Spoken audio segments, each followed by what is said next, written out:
Welcome to the channel and Forza Motorsport 7 Rivals action. This week I'm attacking the VIP Rivals event Fire Away. Now Fire Away requires us to race the 2013 KTM X-BOW around Rio's National Circuit, which is a full variant of the circuit. The idea here is to get the best possible time you can.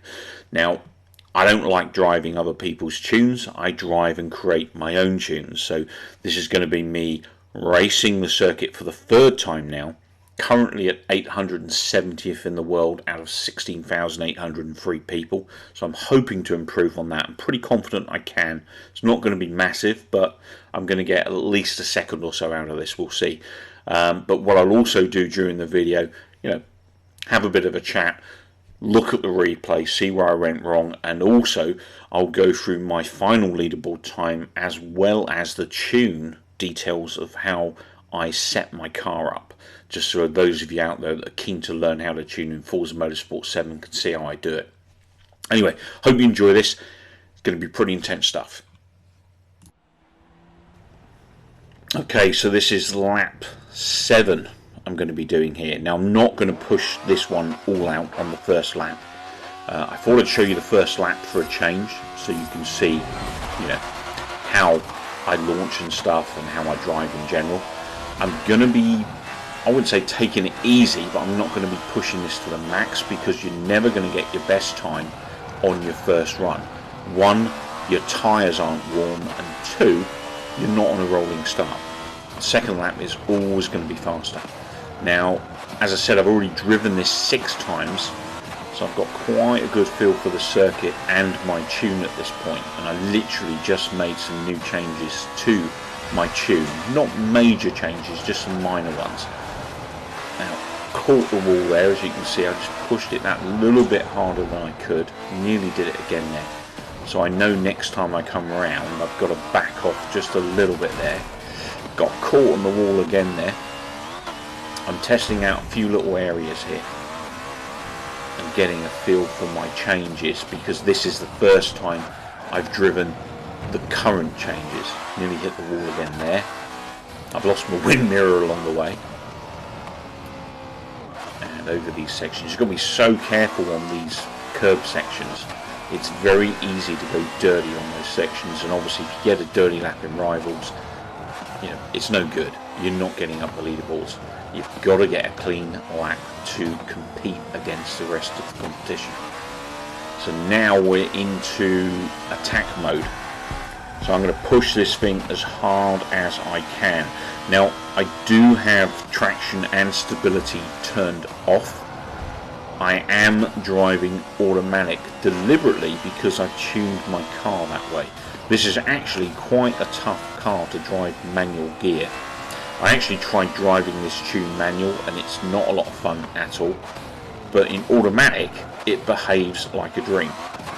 So I just overtook my rival there. He's just slipped in front of me again, and obviously ultimately I'm looking to beat my rival, but ideally I'd also like to beat my time, and in theory I should, as long as I beat that guy, of course.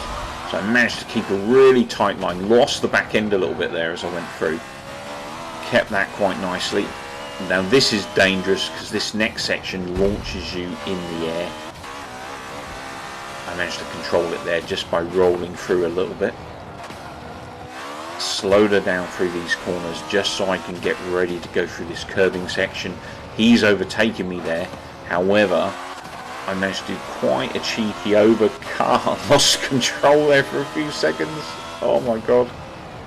I've definitely lost some seconds there already. I mean, I'm counting about 4 to 5 seconds I've lost on this run as it stands. That was really nice. Kept that U-turn beautifully. And now I can flat it out here. Hopefully not going to go wide. And I've kept it nice and tight. This could be it. Oh, nice. So I managed to squeeze in a 128.198 there. And my previous time was a 129.730, so I've gained, what is that? That's a good second and a half. I'm pretty happy with that. So we'll see where that puts me in the world. In the meantime, let's check out the replay as I'm doing here. So that first corner is actually quite a nasty corner. It's very easy to lose control there and hit the wall. So always be mindful of not going in too quick. In this tunnel, I typically let go of the accelerator for a very short space of time, like a split second, and then back down again. I nearly lost the rear end there, but it actually gave me a good trajectory through that corner. And then going down the hill here, I did actually lift off a little bit there. I didn't think I did in the drive-through. So, and then this next corner is really hard as well because of the speed. I was actually going a little bit slower than I have done on that particular run. And then there I barely kept that clean going over that first curving. That was seriously close. And I lost obviously control as I exited the third curve. But this was probably my highlight of the lap, I think, just getting this near on perfect. And then accelerating us slowly out. You know, it's all about progressive acceleration once you're in control and on the right trajectory out of a corner. So in this case, I also managed to keep the inside line going around that particular part of the circuit, which I actually find really tough, trying to keep clear of drifting out to the right side where that Rio de Janeiro sign is. So quite an achievement, that one. So let's have a look at the leaderboard. And Europe, I managed to get in the top 5% with a placing of 373rd out of 7,847 other racers. So I'm pretty chuffed with that. That's pretty good, especially considering, remember that I'm driving automatic here, and my tune is set up that way to give me fast launches and fast gear changes. So let's take a look at the world. Oh nice, I managed to squeeze into the top 4% in the world, which I'm pretty chuffed with. And I'm still a good, what is that? I'm 8 and a bit seconds off the leaderboard time, which is an average for me in terms of performance. So that's yeah, I was hoping to be a little bit higher there maybe in terms of percentage, but you know, I'm still 663rd out of 16, nearly 17,000 other drivers, so that's quite cool.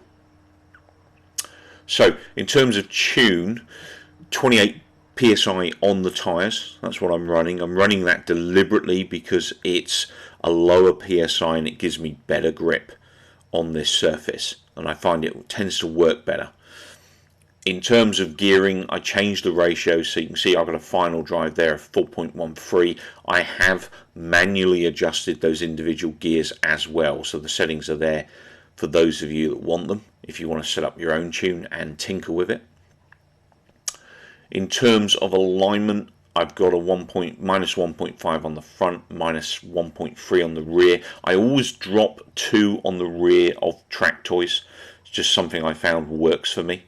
I can't give you any logic for it. It's just what I've tinkered with and found that works based on my previous tuning experience.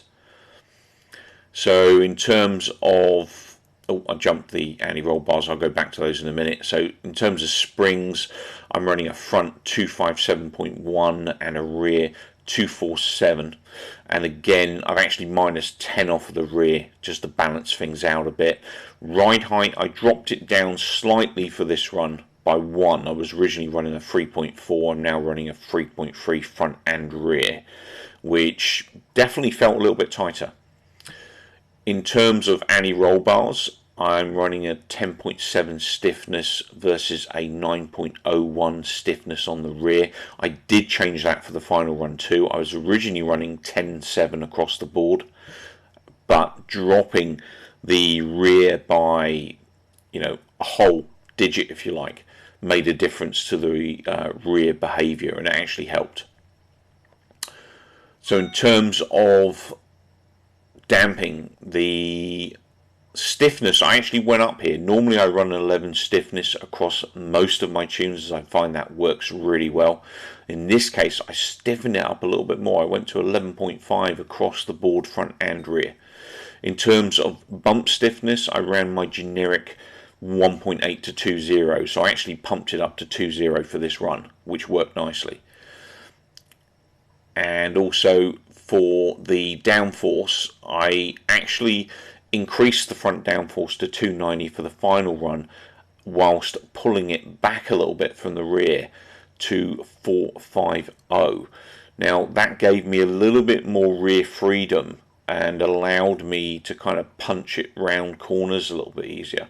So kind of carry the rear round, if you like.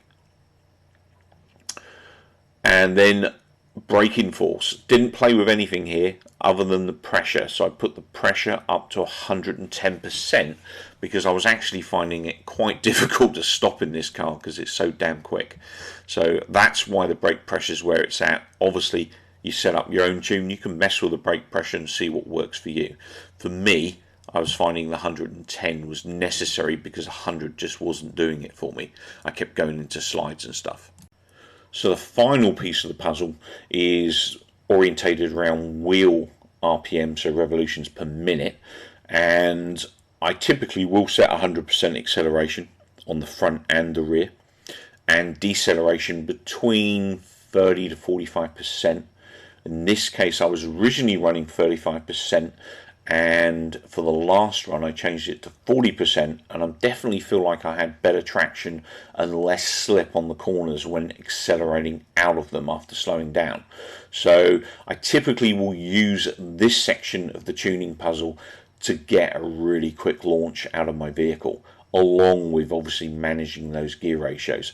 So that is the complete tune as I used in this video. So hopefully you guys can use this, create your own, match mine, and then just play around with it, see if you can improve it. It's a great way of learning how to tune this. So I'll take this opportunity to thank you guys for watching the video. If you liked it, maybe drop me a like, maybe subscribe to the channel. Thanks again, take care, and most importantly, keep well and come back soon.